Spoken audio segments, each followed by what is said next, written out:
चलिए एक पल के लिए सोचते हैं। मान लीजिए आप एक किसान हैं। आपने बड़ी मेहनत से बीज बोए हैं और अब आप हर दिन बस आसमान की तरफ देखते हैं, एक ही उम्मीद में कि बारिश हो जाए। पता है, जब से इंसानों ने खेती करना शुरू किया है, तब से यही एक चिंता हम सबको सताती रही है। तो सवाल ये उठता है कि जब मौसम का कोई भरोसा ना हो तो फसलें कैसे जिंदा रहेंगी? और उससे भी बड़ा सवाल, हमारी इतनी बड़ी आबादी का पेट कैसे भरेगा?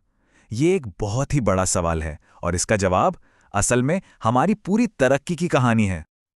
और इसी चुनौती का जवाब है इंसान का एक शानदार आविष्कार, सिंचाई। ये आप कह सकते हैं कुदरत की अनिश्चितताओं से निपटने का हमारा अपना तरीका है। बिल्कुल आसान भाषा में कहें तो जब बारिश धोखा दे जाए तो हम खुद ही मिट्टी को पानी दे देते हैं ताकि फसलें लहलहाती रहें। तो सवाल यह है कि सिंचाई आखिर इतनी जरूरी क्यों है? देखिए, ये सिर्फ पौधों को पानी पिलाने की बात नहीं है। नहीं, ये उनकी बढ़त के लिए जरूरी नमी को बनाए रखने की गारंटी है। आप इसे सूखे के खिलाफ एक तरह की इंश्योरेंस पॉलिसी समझ सकते हैं। और सबसे खास बात, इसी से हमें मिलती है ज्यादा पैदावार और एक भरोसेमंद फसल। चलिए अब बात करते हैं सिंचाई के सबसे पुराने और सबसे आम तरीके की, जिसे कहते हैं सतही सिंचाई। इसका सिद्धांत ना बिल्कुल सीधा साधा है। पानी को बस जमीन की सतह पर बहने दो, ठीक वैसे ही जैसे कोई नदी बहती है। तो सतही सिंचाई में होता क्या है कि पानी को या तो खेत में भर दिया जाता है या फिर उसे सतह पर बहाया जाता है। लेकिन इसमें एक बहुत बड़ी चुनौती है और वो है अनिश्चितता। मतलब मिट्टी कितनी तेजी से पानी सोखेगी ये कोई नहीं जानता। यह हर साल बदल सकता है। फसल कौन सी है, खेती का तरीका क्या है, यहां तक कि मौसम कैसा है, इन सब बातों पर यह निर्भर करता है। और इसी वजह से ये तरीका अक्सर उतना असरदार नहीं हो पाता। इसका सबसे आसान तरीका है अनियंत्रित बाढ़, जिसमें जैसा नाम से ही जाहिर है खेत को बस पानी से लबालब भर दिया जाता है। हाँ, इसका एक फायदा जरूर है कि शुरू में कोई खास खर्चा नहीं आता, लेकिन इसका नुकसान बहुत बड़ा है।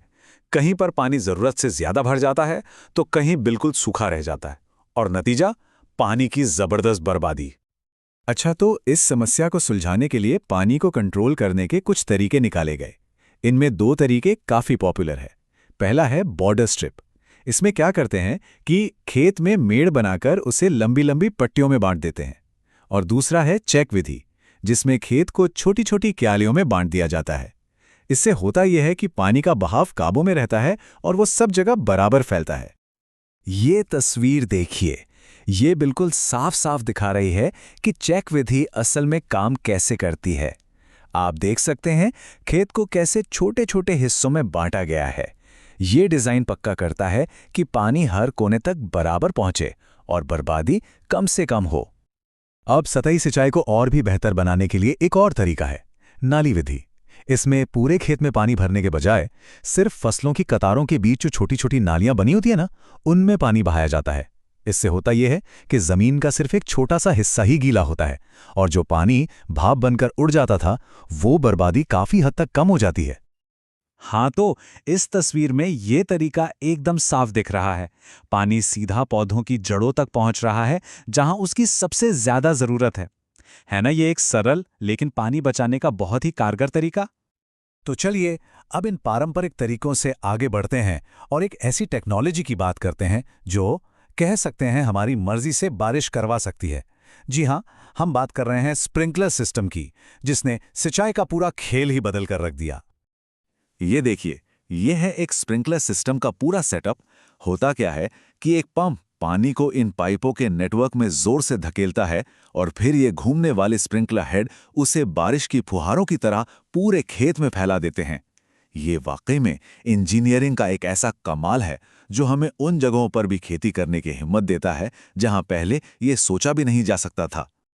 तो सवाल यह है कि स्प्रिंकलर सबसे ज्यादा असरदार कहां होते हैं? असल में ये उन जगहों के लिए एकदम परफेक्ट हैं जहां सतही सिंचाई फेल हो जाती है, जैसे कि बहुत ज्यादा रेतीली जमीन हो या फिर खड़ी ढलानें हो या ऐसी ऊबड़-खाबड़ जमीन जिसे बराबर करना बहुत मुश्किल या महंगा हो। अगर स्प्रिंकलर एक क्रांति थी तो ड्रिप सिंचाई को आप पानी बचाने का सबसे टॉप लेवल कह सकते हैं। ये एक ऐसी तकनीक है जो पानी की हर एक बूंद का हिसाब रखती है और उसे सीधा वही पहुंचाती है जहां उसकी सबसे ज्यादा जरूरत होती है, यानी पौधे की जड़ में। ये देखिए, ये है एक ड्रिप सिस्टम का खाका। इसमें होता क्या है कि पानी पाइपों के एक जाल के जरिए सीधा हर एक पौधे की जड़ तक पहुंचता है। ये बिल्कुल वैसा ही है जैसे हर पौधे के लिए एक पर्सनल वाटर डिलीवरी सर्विस लगा दी हो। हाँ, ये एक काफ़ी कॉम्प्लेक्स सिस्टम होता है। इसमें पाइप होते हैं, फिल्टर होते हैं ताकि कोई कचरा पाइप में ना फंसे, प्रेशर रेगुलेटर होते हैं जो पानी के दबाव को सही रखते हैं, और सबसे ज़रूरी ड्रिपर होते हैं जो पानी को बूंद बूंद करके पौधे तक पहुंचाते हैं। सिस्टम भले ही थोड़ा जटिल लगे, पर इसी से पानी के इस्तेमाल पर हमें गजब का कंट्रोल मिलता है। अच्छा, तो अब तक हमने इस बारे में बात की कि पानी कैसे देना है, लेकिन आज के ज़माने में स्मार्ट सिंचाई सिर्फ टेक्नोलॉजी का नाम नहीं है, ये स्ट्रैटेजी का भी नाम है।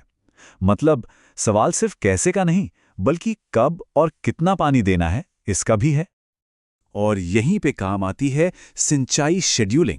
ये सिर्फ एक टाइम टेबल नहीं है, नहीं, ये एक साइंटिफिक तरीका है जो ये तय करता है कि फसल को उसकी ज़रूरत के हिसाब से कब और कितना पानी देना है। मतलब साफ है, मेहनत से नहीं बल्कि दिमाग से सिंचाई करना। अब शेड्यूलिंग करते समय ना दो खास बातों का ध्यान रखा जाता है। पहली, अगर पानी बहुत कीमती है या कम है तो हमारा मकसद होता है पानी की हर एक बूंद से ज़्यादा फसल निकालना। और दूसरी, अगर अच्छी ज़मीन कम है तो मकसद होता है ज़मीन के हर टुकड़े से ज़्यादा पैदावार लेना। ये एक बहुत ही ज़रूरी स्ट्रैटेजिक फैसला होता है। और इस स्मार्ट तरीके के फायदे, अरे वो तो ज़बरदस्त है। इससे सिर्फ पैदावार है नहीं बढ़ती, बल्कि पानी, मजदूरी और खाद का खर्चा भी कम हो जाता है। और जब खर्चा घटता है तो जाहिर है मुनाफा बढ़ता है। साथ ही खेतों में पानी भरने जैसी जो समस्याएं होती हैं ना, वो भी कम हो जाती हैं। मतलब ये हर तरह से एक विन विन सिचुएशन है। और हाँ, स्मार्ट सिंचाई में एक आखिरी चीज भी बहुत मायने रखती है, और वो है पानी की क्वालिटी। जी, ये सिर्फ पानी की मात्रा का खेल नहीं है। जो पानी सिंचाई के लिए इस्तेमाल हो रहा है वो भी सही होना चाहिए। मतलब उसमें नमक कम हो, कोई जहरीला केमिकल ना हो, और उसका पीएच लेवल भी सही हो। तो कुल मिला के बात यह है, सही पानी, सही समय पर और सही तरीके से। तो आखिर में एक बात तो साफ है, आज जब दुनिया की आबादी 8 अरब हो चुकी है तो स्मार्ट सिंचाई सिर्फ खेती की एक तकनीक नहीं रह गई है। ये हमारे वजूद के लिए, हमारे सर्वाइवल के लिए ज़रूरी हो गई है। असली सवाल अब ये है, क्या हम इन तकनीकों को उतनी तेज़ी से अपना रहे हैं जितनी तेज़ी से हमारी ज़रूरतें बढ़ रही हैं? ये एक ऐसा सवाल है जिस पर हम सबको सोचने की ज़रूरत है।